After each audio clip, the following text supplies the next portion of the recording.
Hello, this is Oluwatoyin Oluwaseun Akpo, the host of the Made Musings podcast, the podcast that focuses on everyday issues, illnesses, and disabilities that affect everyday people. Find us anywhere you listen to your podcast and on Instagram, Facebook, Twitter, Tumblr, and YouTube at Made Musings. Please subscribe. Welcome to another episode of the Made Musings podcast. Today, I have a guest calling in all the way from Tennessee in the US. He has had an exciting life as a successful bankruptcy attorney with multi-attorney law firms, but all that changed when he was diagnosed with leukemia. Leukemia is a cancer of the blood. It is life-threatening. So I'm not surprised you went from being a successful bankruptcy attorney to being bankrupt yourself. How ironic is that? Welcome, Jeffrey. Thank you so much for having me. You're welcome. So can you please tell us, what happened really? Sure. Yeah. So like you said, I was a bankruptcy attorney, kind of got into doing legal work in general. I did, in the US, we do it a little different than the UK. We have the solicitor and barrister role is usually held by the same person. So you have some people that do one or the other, and you have some people that do both. And I did a little of everything. I started out doing things like criminal law and family law. And so I was doing all this different stuff. And I quickly found that I didn't really like fighting over children, dealing with criminals. So I kind of got into the bankruptcy world. And this was 2008, 2007. And if you think back to that time, there was a little bit of a economic crisis going on worldwide, and particularly in the US, a lot of people were hit pretty hard. And so there was a lot of that kind of work. So I was very busy. We even had a television commercial. So we were like on TV and advertising, and we were filing hundreds of bankruptcies a year. And it was going pretty well until I got sick. So. Oh, wow. So you said you had a television commercial going. Was that for your firm?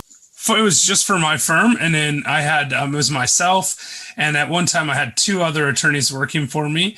In the spring of 2008, one of the attorneys left to move to a different state.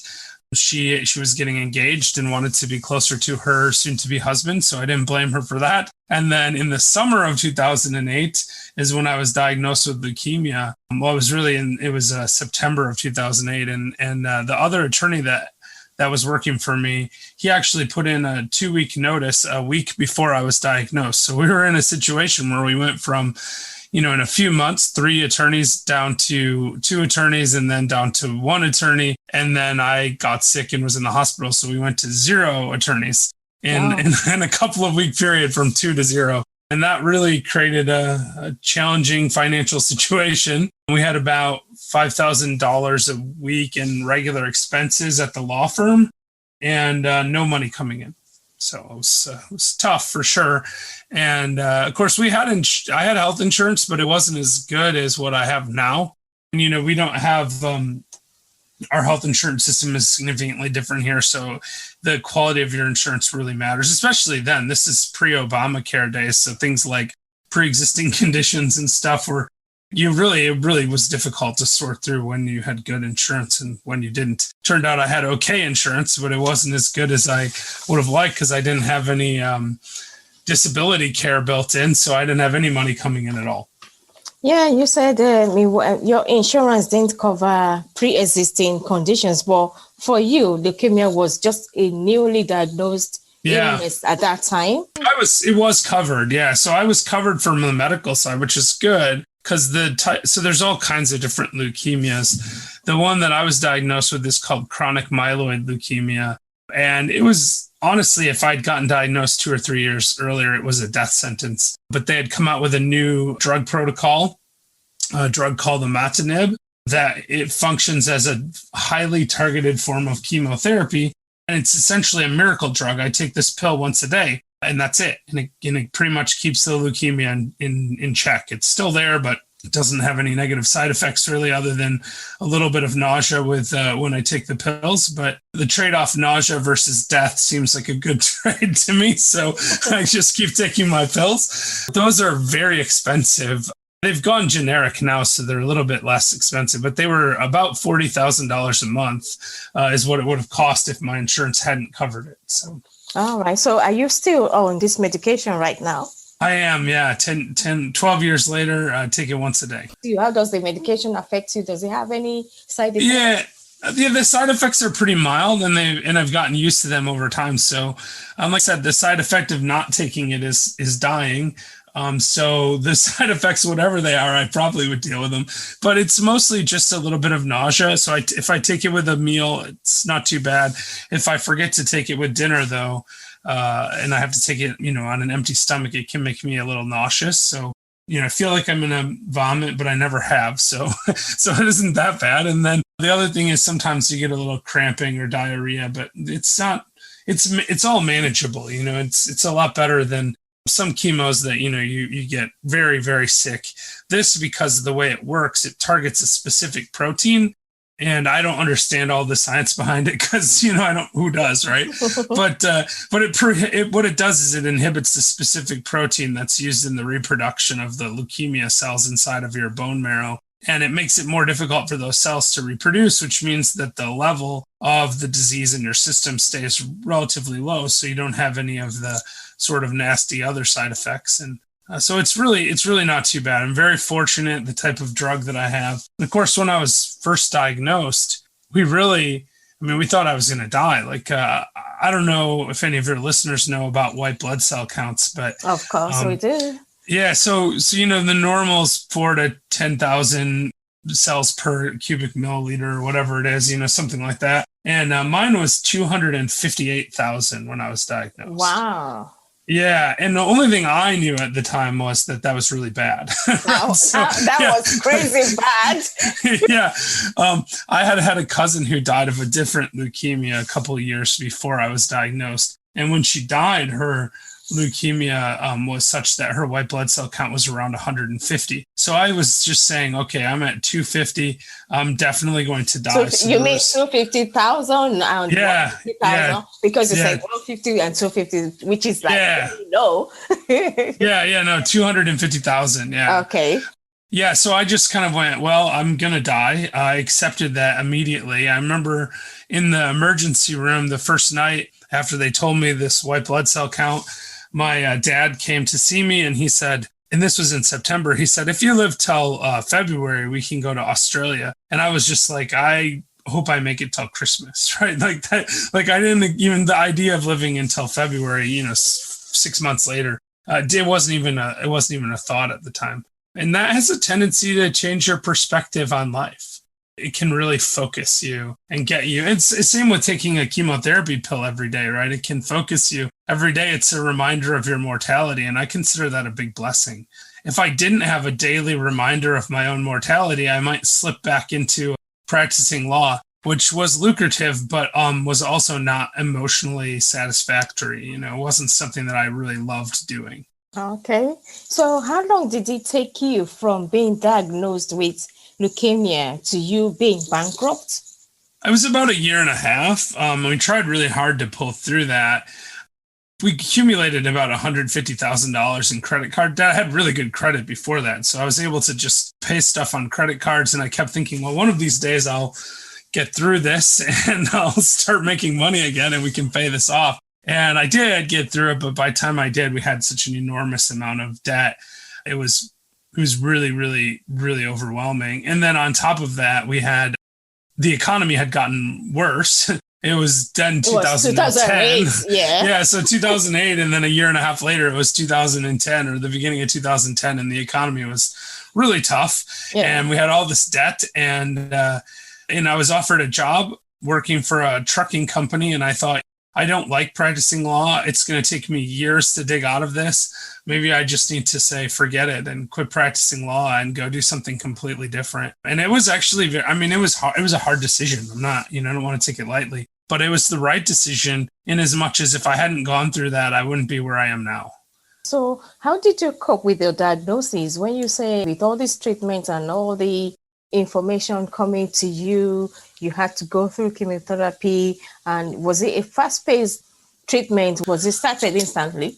Yeah, so it was very quick. So they had to do a bone marrow biopsy to confirm the diagnosis. We had to wait for those results to come back, but it was maybe a week at the longest before I was confirmed what type of leukemia I had. And then we started on the treatment. And of course, we didn't know it would work. I mean, it works for a lot of people. It doesn't work for everyone. So we had to start, and then we had to do a lot of monitoring. So it was blood work initially it was every 2 or 3 days I had to do blood work. And then it got to every week, and then every 2 weeks. And now it's just once a year. So it's not so bad. And I usually do that. And I since moved to Tennessee, and for some reason or another, you have to go to the same lab to do this work because they use a multiplication factor of some sort. And so I end up with a situation where I make a trip every year up to Michigan for my blood work, and I usually try to do it around Christmas. It's about 500 miles, and it's like I can go up and see my family and stuff. But this year, coronavirus.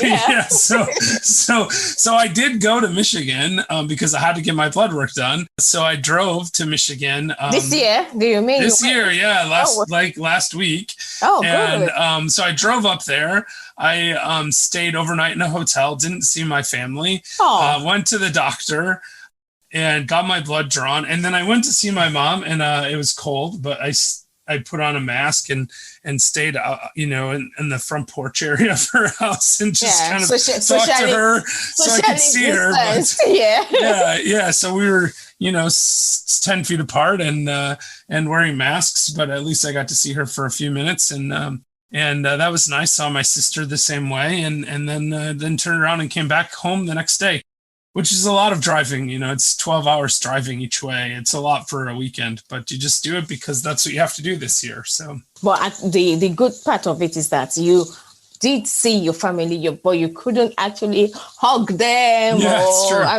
have that special family time.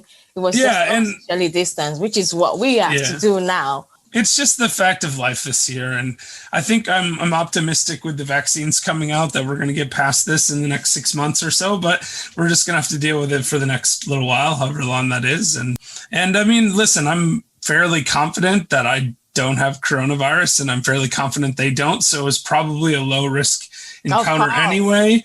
But, my mom is 70 years old. I can't take that chance, and I was traveling. So, I didn't think I had coronavirus. I had to get fuel and, things like that. So there's always a chance of exposure, and you just can't take that. Now, I guess I'm a week and a half beyond it now. I'm probably in the clear on that. But still, I'm out and about. In Tennessee, we're less locked down than they are in Michigan. So, we're still able to do our grocery shopping, and there's restaurants and stuff open. So occasionally we're able to get out, and it's all, 50% capacity and socially distanced and stuff. So it's still weird, but it's at least nice to get out of the house once in a while. So. Oh, that's great. It sounds like Tennessee is the place to be right now. Is it Dubai? Because everybody I know in Manchester seems to have run away to Dubai.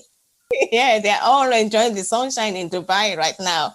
Yeah, I've thought about this summer when the numbers were a little lower. I did do a little bit of traveling. I went out to the western part of the U.S. and went to Yellowstone with my dad, and it was really great because this was June, and they had just opened the park up. It had been closed for a while, and there was no one there because no one had planned to go. So we were able to. Yellowstone is normally in June is essentially a parking lot. You'll see a American bison on the side of the road, and 30, 40, 50 cars stopped taking pictures of it. And, we were driving around and really not seeing any traffic or any other people. And so it was probably more socially distant than anywhere else we could have been at that point. So well done for doing that with your dad. It's always good to have that father-son, father-daughter time. So I just want to go back to your leukemia diagnosis. What impact did that have on your mental health at the time? I have sort of a weird life perspective. I should probably come up with a name for it, but for many years, I've decided I wasn't going to have bad days. So when I was 17, just 13 years before I was diagnosed, one day I woke up and I said to myself, I'm not going to have a bad day today. And I just said, today's a good day over and over again. And I did that sort of positive affirmation without even knowing that's what it was called for weeks and weeks and weeks. I just said that every day. And after a while, I just sort of conditioned myself to believe that it was a good day. And I have a mentor who says, somewhere in the world, someone's having the best day of their life, and somewhere else in the world, someone's having the worst day of their life. And his point is, I think that objectively days are neither good nor bad, and it's really about how you perceive the day. And so I just started doing that. I just started saying today's a good day. And so when I got sick, I'd had a long period of time where, more than a decade where I had really not had any bad days. Yeah, bad stuff happened to me, but, good and bad stuff happens every day. And so the night I was diagnosed, it was at 10 o'clock at night. I got a call from the doctor saying, hey, you have to come in right now. I was in the emergency room that night, and my brother came in to see me, and he said, I bet today's a bad day. It was almost like he wanted to prove it wasn't possible not to have bad days. And I was like, no, actually, today's been pretty good. Because, the first 22 hours of the day, I was fine. And I'm not going to let this last little bit ruin my day. And then the next day, it was a little bit more challenging, of course.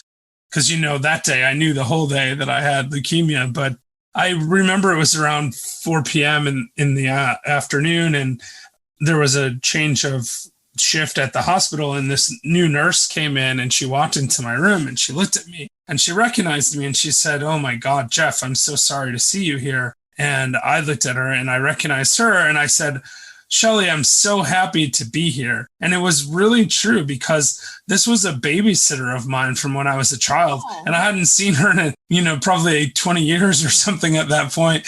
And I was just really excited to see her. And I think that's how this thing works, right? Like, if you want to have good days every day, you have to convince yourself you're going to have good days. You have to fully buy into it. But you get to the point where you've conditioned yourself to look for positive in all circumstances. So that little bit of positivity, the fact that I get to see this person that was one of my favorite babysitters, was enough to make that whole day amazing. And, and you could say, well, it was terrible. You're in the hospital. You think you're going to die. Well, all that was true. But I was also surrounded by people that loved me. And I was in a situation where I had done a lot of really great things in my life. Before that, I'd traveled a fair amount, and I'd been able to see things like the pyramids and Petra in Jordan and Machu Picchu in Peru. And I'd lived sort of an extraordinary life already. And because of that, I was okay with whatever happened.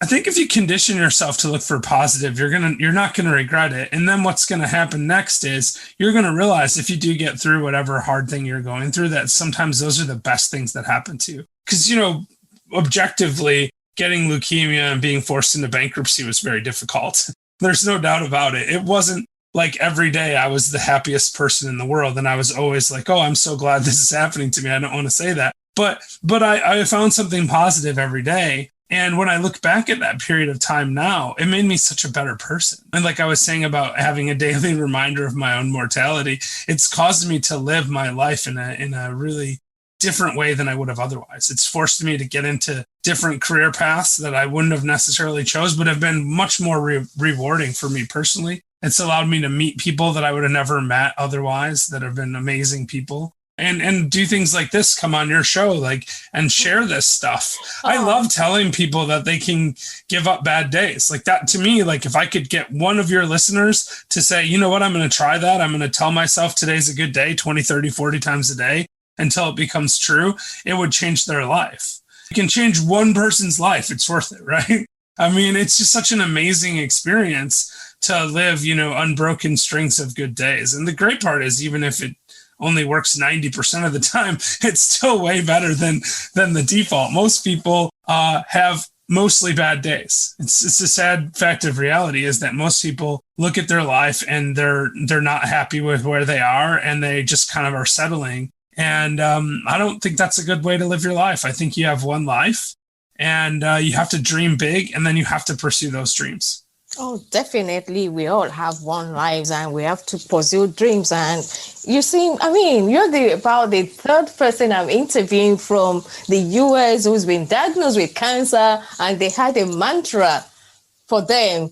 For one person, it was, I can do this, I can live through this day. And for another person, it was something else. And yours was, today is a good day, even though you're going through cancer. I don't get it, really. So the thing about affirmations and mantras is that there's this thing called they call it different things. The reticular activating system is what Tony Robbins calls it. There's a thing called the Bader-Meinhof effect, which is essentially, this is the phenomenon where your subconscious mind recognizes things that are familiar. So basically, if you get a new car and then all of a sudden you start seeing all of your neighbors have the same car as you, it's not that that they went out and bought that car as soon as you did. It's just that, that you start to recognize them because it's familiar to you. Because there's all this data coming at us all the time, good and positive and negative and, all sorts of stimulus all the time. And your brain can only filter through it so fast. And so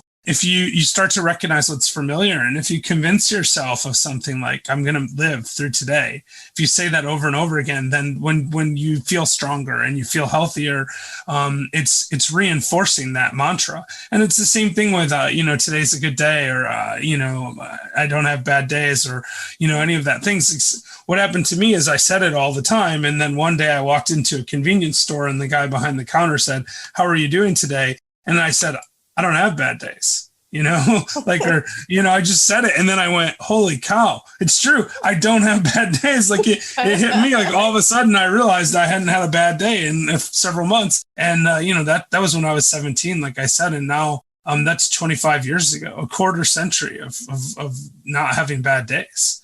Oh. And it's just because I said it over and over again. It's not magic. Anyone can do it. Okay, we start doing that from today. Every day is going to be a good day. It's a good day. It's a good day. So no bad days. Wow. And today's a good day. You figure out whatever resonates with you, because it's easier if it's something that feels right to you.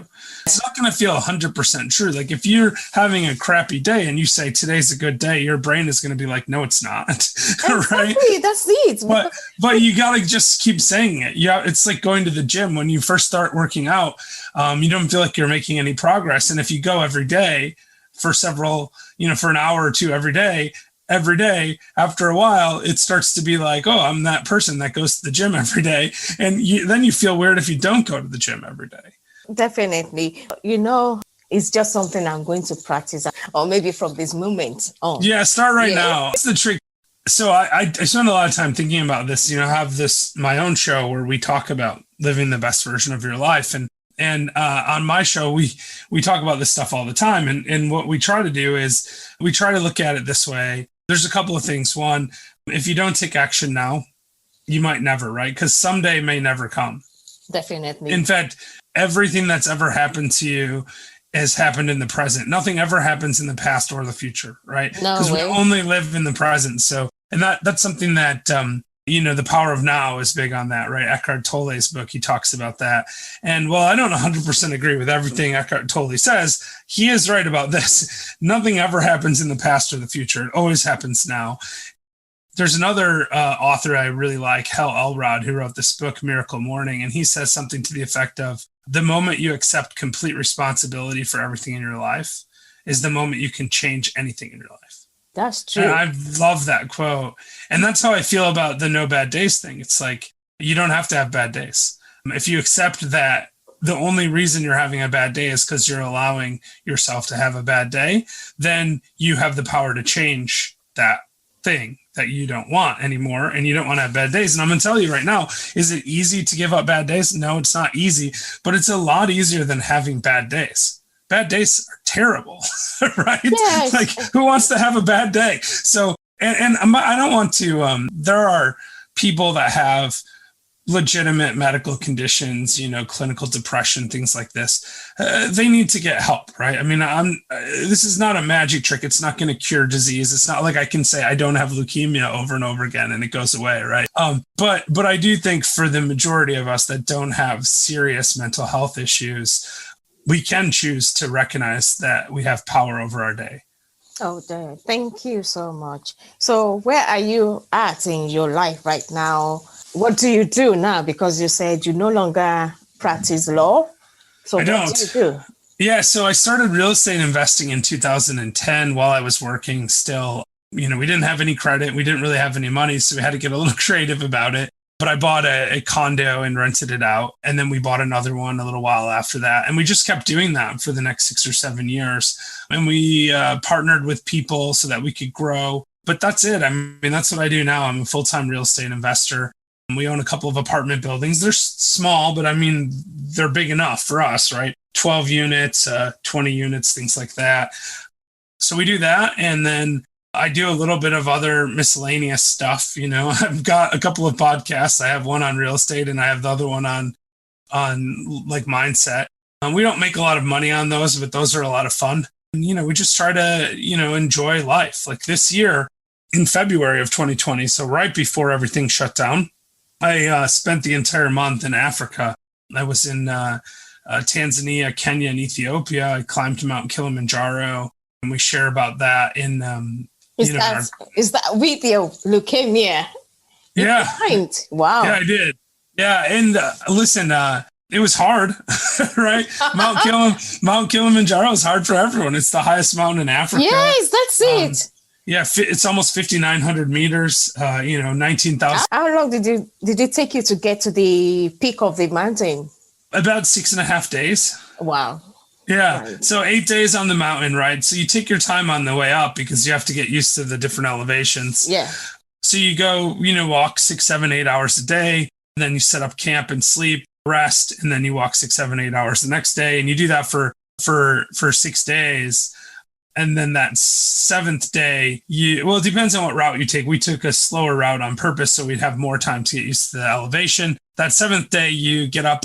Well, really the 6th night, you get up at about 10 o'clock at night and you climb through the night to the summit, watch the sunrise from the summit, and then you climb down from the summit that last 1,000 meters or so that you climbed that night. And then you keep climbing down and you climb about halfway down the mountain that day. So that's a super long and challenging day because you go from about 10 at night until, 6 p.m. So it's almost 24 hours of solid walking, but it's 20 hours or so. And then once you do that, you have another half a day to walk off the mountain. So.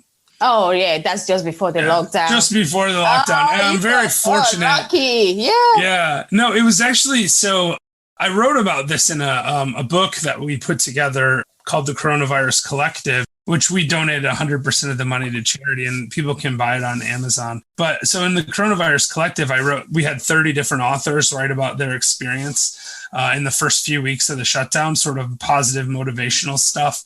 And I wrote about climbing Kilimanjaro because I learned a lot about myself, about moving forward and making progress and perspective, different people living different lives. And, you've got people that are climbing the mountain with you, porters and stuff like that, all they do for a living is climb this mountain over and over again, and they make $10, $15 a day climbing a mountain.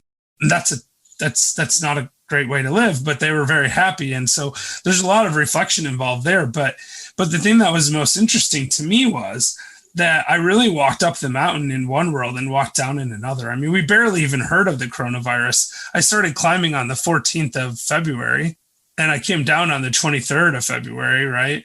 And the world changed during that 8 days. Yes. I mean, it really did.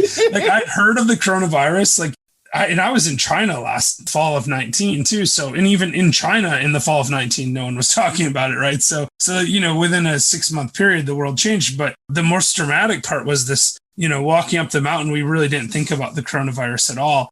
And when we came down, every single news story was about it. So we kind of missed the news. You didn't have internet access. Exactly.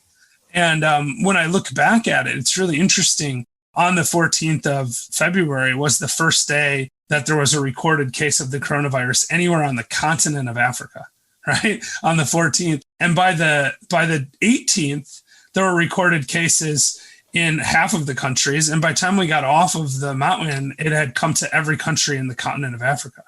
Oh, I mean, so, we're in the middle of the biggest story probably in our entire lifetime, for sure so far in our lifetime, but hopefully the biggest story that any of us will ever experience in our lifetimes. That's what we're living through right now. Yeah, what we're living through right now. And it just appeared out of nowhere in a time when, when we were completely disconnected from the world. So it was a very strange strange feeling. And then, I left on February 3rd is when I flew to Africa, and I flew back on March 3rd. So I was there a month, and flying back on March 3rd to the United States, I barely made it back into the country without having to quarantine, right? Like if I'd come back a week later, we would have been quarantined. Yes. And then they started shutting flights down. Like it wouldn't have even been possible, to even fly home, I don't think, from Tanzania at that point. In Amsterdam, February 3rd in Schiphol airport, I didn't see a single person with a mask on. When I came back a month later, I didn't see a single person without a mask. Without a mask? It's just a weird thing to experience. And so it was strange. It's very dramatic when you're traveling that whole time. It's to experience it in a foreign country, that big of a change. I was in Nairobi the first week of February and the first week of March, and Nairobi was completely different in a month's time. And it is what it is. We as a world, I think, are doing reasonably well adjusting to it. It's certainly very, very tough, and lots of people have lost their lives, but it's actually kind of miraculous that the world has responded as well as it has. Oh, okay. Honestly, it sounds like you're living the best version of your life right now. And I'm trying. You actually did get through that cutoff period before going into lockdown, and you actually achieved everything you wanted to achieve for that time. Yeah, well, I was very fortunate, and I was very skeptical if I was going to make it. I'm not in the best shape of my life, and it was really hard. But I'll tell you, it's one of the greatest things I did. And if people get a chance to try to climb Kilimanjaro, you go through a whole range of emotions, and it's extremely physical. It's definitely the hardest thing physically I've ever done in my life, but it's also one of the most rewarding things I've ever done. And it's just such a great thing to be able to do things like that. And that's, you asked where I am in my life, business wise and stuff. Being able to have crafted a life where I'm free to take a month off is amazing. Some parts of the world that's not uncommon, but for Americans, right? For that's a luxury. Like it's unreal. Like it's not something that people do, and we have to really fight for our time off. My wife has a regular full-time job that she loves, and she gets 4 weeks of vacation, but it's taken her 5 years to work up to 4 weeks of vacation. And I could take off, 20 weeks a year if I want. It doesn't matter. And we're getting really close to her leaving her job just so that we can take more time and have more freedom for ourselves. Is that with your real estate business now? Yeah. I've set it up in a way that it doesn't require me to be day to day involved in the business. So. Okay. And what about your podcast? What do you do? What do you talk about? Yeah, so we have two podcasts. The first one is called Old Fashioned Real Estate Show. And that one we do mostly YouTube stuff. We drink bourbon old fashions, right? The bourbon drink. So we get drunk and talk about real estate investing. What? You get drunk on the show? We do. We get drunk and we talk about real estate investing. We pick a topic. It's usually just myself and my co-host. We usually don't even have guests. And the two of us just sit down, have a drink, and talk about whatever that topic, and just sort of see where it goes. It's been a lot of fun. We've really enjoyed making that show, and it's we've got some traction. We don't have millions of listeners, but we have enough that we keep doing it.